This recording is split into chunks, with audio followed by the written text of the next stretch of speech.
দেশ থেকে ফ্যাসিবাদ, দেশ থেকে চাঁদাবাজ, দেশ থেকে দুর্নীতিবাজ, দেশ থেকে দুঃশাসন দূর না হওয়া পর্যন্ত আমাদের লড়াই তীব্র থেকে তীব্রতর হবে ইনশাআল্লাহ।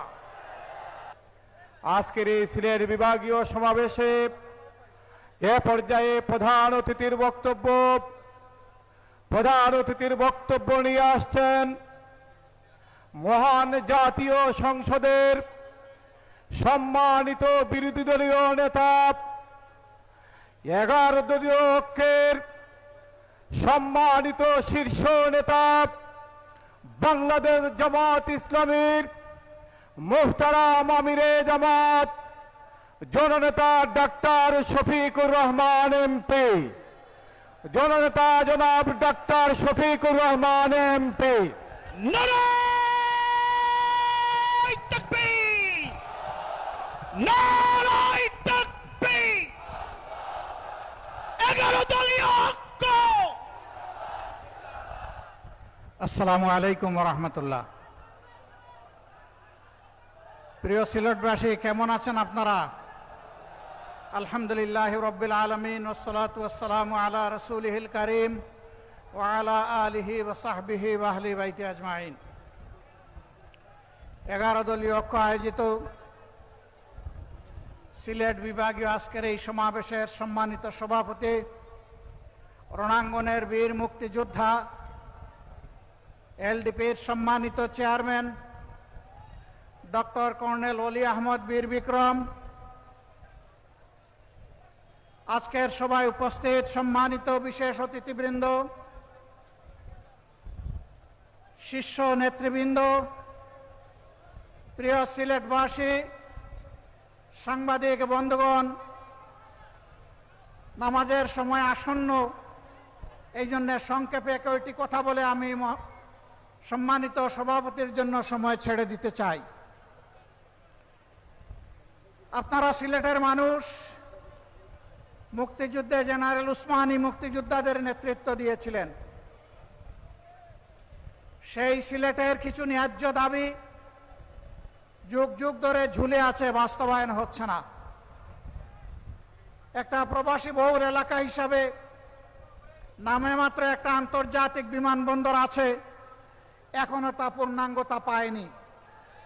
আজকের এই সমাবেশ থেকে দাবি করছি, অবিলম্বে সিলেট এমএজি উসমানী বিমানবন্দরকে আন্তর্জাতিক বিমানবন্দরে পরিণত করুন। আজকে এখানে দাঁড়িয়ে রাশেদ প্রধান বলে গেলেন ঢাকা থেকে ভালোই রওনা করেছিলেন, কিন্তু আস্তে আস্তে অসুস্থ হয়ে গেছেন। কারণ সিলেটের রাস্তা, এই রাস্তাটা দীর্ঘদিন ধরে নাড়াচাড়া হচ্ছে, কিন্তু তার কুল কিনারা হচ্ছে না।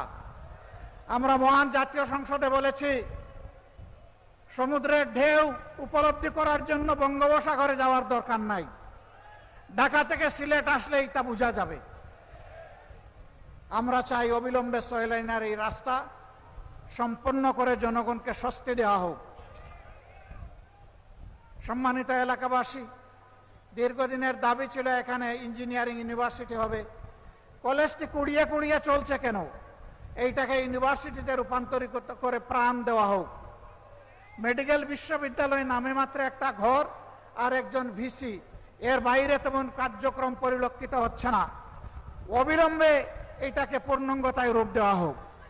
আর অনেক দাবি সিলেটবাসীর আছে, তবে আমরা জানি না কার কাছে এই দাবি পেশ করছি। আদৌ তারা এই দাবি বাস্তবায়ন করবে কিনা আমরা তা জানি না। যেহেতু তারা সরকারে আছেন, এই জন্য দাবি পেশ করে গেলাম। আমরা কথা দিয়ে গেলাম, আল্লাহ তাআলা যদি আমাদেরকে কোনোদিন এই দেশ পরিচালনার সুযোগ দেন, এই 11 দলকে, ইনশাল্লাহ আপনাদের দাবি আমরা অক্ষরে অক্ষরে বাস্তবায়ন করব। প্রিয় সিলেটবাসী, শুনেছেন যে আজকের এই বিভাগীয় সমাবেশ আমাদের শেষ সমাবেশ। সারা বাংলাদেশ আমরা ঘুরেছি, মানুষের একই দাবি, গণভোটের গণরায় বাস্তবায়ন করতে হবে। আপনারা উভয়ে ভোট চেয়েছেন, সরকারি দল ভোট চেয়েছেন, বিরোধী দল ভোট চেয়েছেন। আমাদেরকে হা ভোট দিতে বলেছেন, আমরা হা ভোট বিজয়ী করে দিয়েছি। এখন আমাদের হা ভোটের বাস্তবায়ন দেখতে চাই। এখন কোন ধানাই পাড়াই মানি না। সম্মানিত বন্ধুগণ, আমাদের কথা সাফ। জনগণ পরিবর্তনের জন্য, সংস্কারের জন্য গণভোটে হা বলেছে। 70% মানুষ হা বলেছে। গণভোটকে আমরা অপমান করতে দেব না। ইনশাআল্লাহ গণভোটের গণরায় বাস্তবায়ন করেই আমাদের আন্দোলন ইনশাআল্লাহ সফলতার দ্বার প্রান্তে পৌঁছবে। বাংলাদেশে আমরা আর কোনো ফেসিবাদ চাই না। আমরা দুঃখের সাথে বলতে বাধ্য হচ্ছি, তারাও মজলুম ছিলেন। এখন যারা সরকার গঠন করেছেন, কিন্তু তারা ভুলে গেছেন সেই ফেসিবাদী আওয়ামী লীগের পথ ধরেই তারা হাঁটা শুরু করেছেন। সমাজের সব ক্ষেত্রে তারা বেপরোয়া নির্লজ্জ দলীয়করণ করে দুর্নীতিকে তারা জাতীয়করণ করতে যাচ্ছেন। আমরা মানব না, আমরা মানব না। হাসিনা তাড়িয়েছে, যদি ফেসিবাদ আপনারা কায়েম করেন আপনাদেরকেও জনগণ তাড়াবে, আপনাদেরকেও ছেড়ে জনগণ কথা বলবে না। ভালোই ভালোই আপনারা মেনে নিন।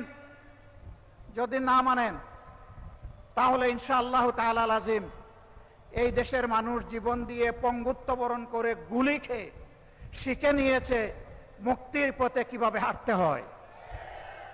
আমরা আমাদের শহীদদের সাথে বেঈমানি করব না, জুলাই যোদ্ধাদের সাথে বেঈমানি করব না, 18 কোটি মানুষের সাথে বেঈমানি করব না। আমরা কথা রাখবো ইনশাআল্লাহ, জীবন দিয়ে হলেও লড়াই করে কথা রাখবো ইনশাআল্লাহ।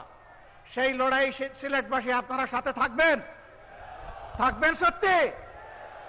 আলহামদুলিল্লাহ, সেই লড়াইয়ের জন্য প্রস্তুত হন। ঢাকার জন্য ডাক আসবে, গড়ে গড়ে সেই লড়াইয়ের দুর্গ গড়ে তুলতে হবে। দেশ থেকে ফেসিবাদ, দেশ থেকে চাঁদাবাজ, দেশ থেকে দুর্নীতিবাজ, দেশ থেকে দুঃশাসন দূর না হওয়া পর্যন্ত আমাদের লড়াই তীব্র থেকে তীব্রতর হবে ইনশাআল্লাহ। আমরা থামব না। মুক্তির মঞ্জিলে এই আন্দোলন না পৌঁছা পর্যন্ত ইনশাআল্লাহ আমরা থামব না। আমি জাতীয় নেতৃবৃন্দকে সিলেটবাসীর পক্ষ থেকে আন্তরিক ধন্যবাদ এবং কৃতজ্ঞতা জানাচ্ছি। তারা মূল্যবান সময় কোরবানি স্বীকার করে এখানে এসেছেন। তারা অনুপ্রাণিত করেছেন সিলেটবাসীকে, তারা উদ্বুদ্ধ করেছেন, তারা কথা দিয়েছেন জনগণের দাবি আদায় না হওয়া পর্যন্ত আমাদের লড়াই ঐক্যবদ্ধভাবে চলবে। আপনাদের সবাইকে মোবারকবাদ। সভাপতির বক্তব্য শুনে সবাই যাবেন, এর আগে যাবেন না। তিনি আমাদের মধ্যে বর্ষিয়ান রাজনীতিবিদ, সকলের চাইতে বয়োজ্যেষ্ঠ।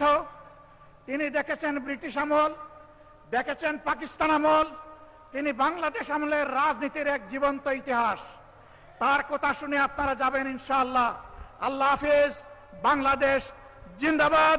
11 দলীয় ঐক্য জিন্দাবাদ। আসসালামু আলাইকুম ওয়া রাহমাতুল্লাহ।